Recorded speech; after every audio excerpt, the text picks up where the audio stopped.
Here at 3:50. I'm early, I don't know what that means. It's nice to see everybody. We just had a question period in the legislature, and so up on the opposition side was Kevin Falcon. Boo. No, save your boos to the end. Who was there on January 27th, 2002, when Bill 29 was introduced. And the next questioner was Mike DeYoung. It's what they call renewal. He was also there on that day. Oh, thank you. And then the next questioner for the Green Party was John Rustad, who thinks that Kevin Falcon and Mike DeYoung are too moderate. Oh my God. It's kind of an important time, and it's great to be here with all of you, activists and people who are involved in the hospital employees union. This is really a crucial time in the history of BC politics, I think. And we see this in other jurisdictions around the world. A lot of people in 2016 in the United States said it was impossible for Donald Trump to win. And, a lot of people think the same thing about a lot of things. The truth is, what matters in politics, really, is not who's against you, but how we come together to be for something. Right?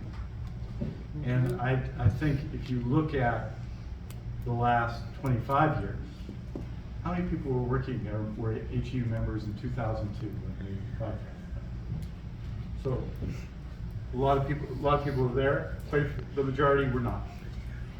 We know what happened, right? We know that the government didn't just bring in Bill 29 in '94, but they conspired to lay off healthcare workers, conspired to deny the value of their work. Okay? That's what happened. And the consequences for families, and I know enough of them to know this, were profound. Marriage is lost, amongst other things. Some cases, you can make the argument that lives were short. It was profound. And what your union did and what you did as a community of workers is fought back. Took them to the Supreme Court, and you won. But Bill 2994 was still in place, right? Yeah. There are places on Vancouver Island, for example, in Nanaimo, where the union organized workers, contracts were flipped, organized workers and contracts were flipped, organized workers and contracts were flipped, organized workers and contracts were flipped. In 2016, there were hospitals in BC where people who had worked 25 years for the public healthcare system did not have any pension at all.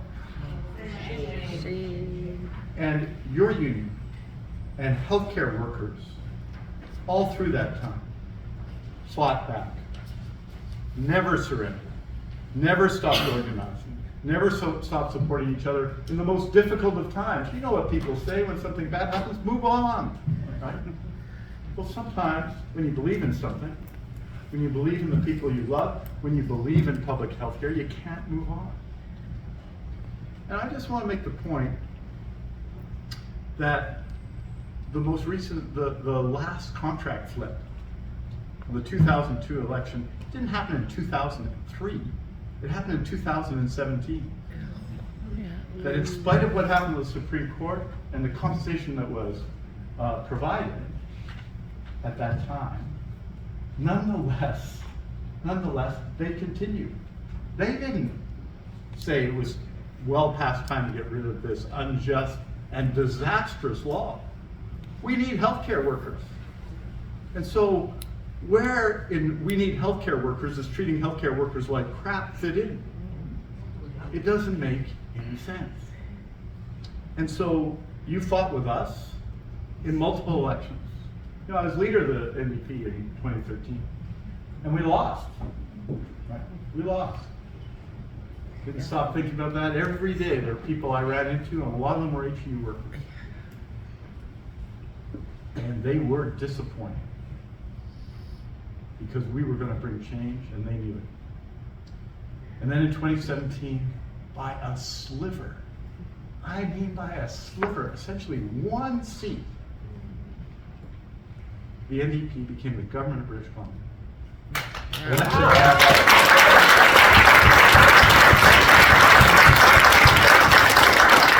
There is no question at all that the members of the HEU here in Vancouver Island and everywhere in BC were essential to that. It was your victory. It was your victory. Because people could have said, we're not going to fight for the things we believe in. And that would have meant defeat in that election. And that would have meant not going to the Supreme Court. And that would have meant not organizing workers in long-term care. And that would have been not protecting workers whose jobs were privatized in acute care. It would have meant all of those things. So I just want to say that I'm grateful. And BC is grateful to you and all the people who were in your jobs before you for what you did. This was one of the most significant labor struggles in history. In the history of this country.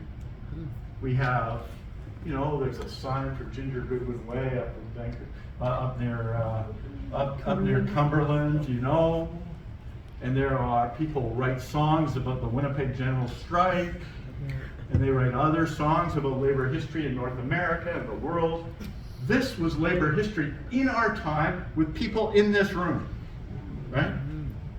This was what happens when people come together and they resist injustice, and they organize and they fight for one another. And it was not easy. And so when we got elected in 2017, I had some good fortune. My fellow health minister was Judy Darcy. That was pretty good. And Judy served with me for a few years, and then we got Jennifer Whiteside.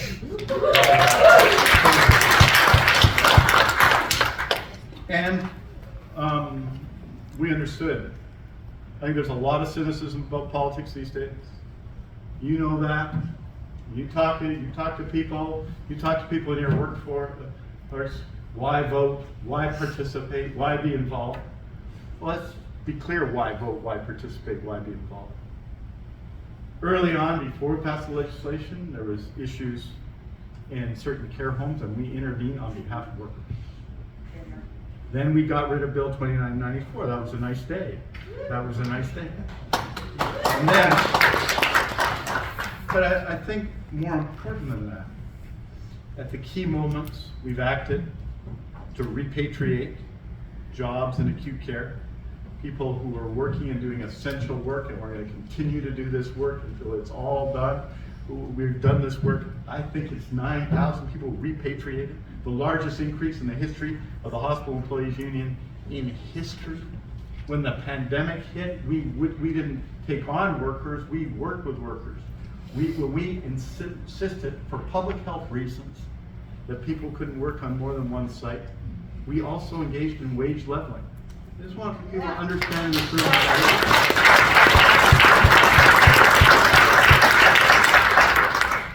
I want you to understand what that is, because people sometimes misunderstand these things in the public debate. Wage leveling was $165 million to the bottom line. Okay? So that $165 million is a calculation. But what it calculates is not the cost to government. It was the cost to workers. It was the amount under the HEA-BC agreement that workers were being paid for the decade before, every year. So when wage leveling happened, it brought those wages up to the HEABC agreement. It was something we did in 10 days with your outstanding then union leader Jennifer Whiteside representing you. We did it in 10 days at the time of the pandemic. Because pandemics shouldn't bring injustice for working people. They should be first in our minds and first in our hearts and first in our thoughts. And so these are the things that happen, and I can list off other things. We didn't just do this for HEU members. In home care and home support, we had 12 contracts in Metro Vancouver. It was mostly BCGU, a little bit of USCW. And we brought them all in. Can you imagine 12 separate contracts in the time of the pandemic dealing with home support? They're all health authority now, as they should be. As they should be, right? I think, and then we had an election in 2020, and yes, we won pretty big. And now we're in 2024. And as committed as John Horgan was to HEU members, and you know his commitment, especially in Vancouver Island, especially to some of the people in this room, David Eby is just as committed. Because we got more to do. We have more to do in terms of benefits in long-term care.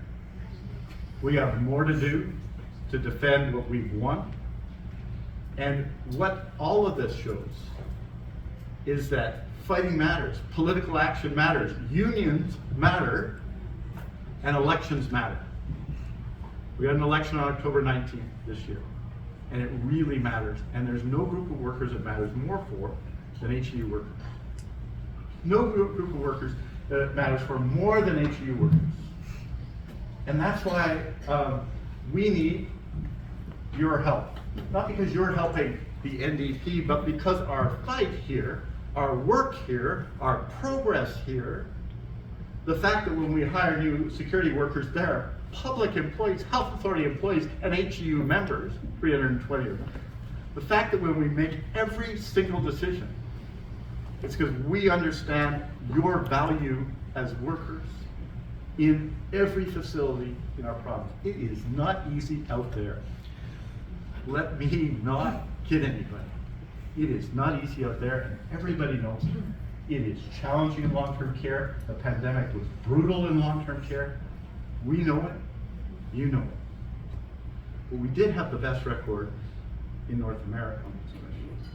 Best record of support for workers, best record for support for residents, the best record in terms of outcomes, the best record in terms of health outcomes. So as we come to this election, it's a pretty stark choice. And if anybody thinks, and I got the article, it might have been shared with you. I think the guy working for the HEU at the time who did the interview with Gordon Campbell in 2000 was a guy named Stephen Howard. He used to be the communications director of the Hospital Employees Union. Some of you may even remember Stephen. Gordon Campbell said he wouldn't do it. He wouldn't do it. He wouldn't tear up the contracts. He would never tear up the contracts. And then he did it. And it's the same crew. They've got one answer to every question. We need healthcare workers in BC. We need to treat healthcare workers well in BC. We understand when you don't treat them well, you lose healthcare workers like we did, for example, between 2009 and 2016 net in the province.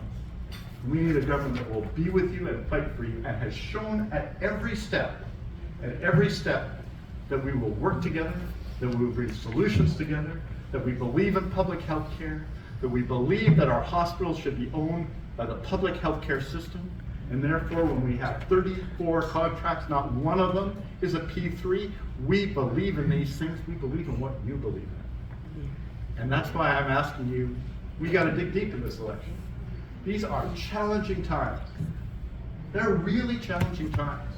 Joe Biden, who in my opinion has been a very good president of the United States, is losing right now that election. Progressive forces in Germany will lose the next election. Progressive forces in Sweden and Finland, countries that have strong social democratic traditions, have lost recent elections. It is hard to be the government right now because people are frustrated out there. And you know that. You live in communities. Your kids play soccer and baseball. You talk about these things. People are frustrated. We need to stand up right now. The fact that we are ahead right now in the polls means nothing. We've got to deliver votes on election day. And every HU member who has so much at stake, who's been so much part of our success, needs to be part of that.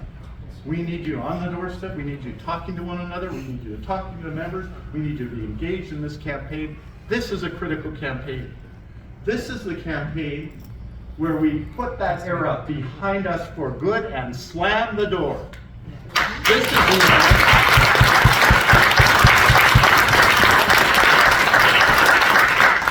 and this is the era that we continue to do this work together.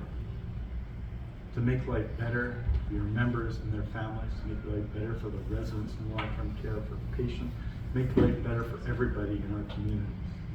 And so I ask for your help and support in this period. A little more than ever before, maybe, because the stakes are really high. Because not everybody sees the stakes right now, because there's a lot of distraction in the world, including the situation in the United States. And we have to focus in on what's important here, which is public health care, which is healthcare workers, which is patients, which is what we need to do to make this a better province and a better place and a better world. And so we need your help, and I ask for you to give everything you got in the next number of months to make sure that our government, your government, is reelected, and that we continue to do this work together. Thank you for having me.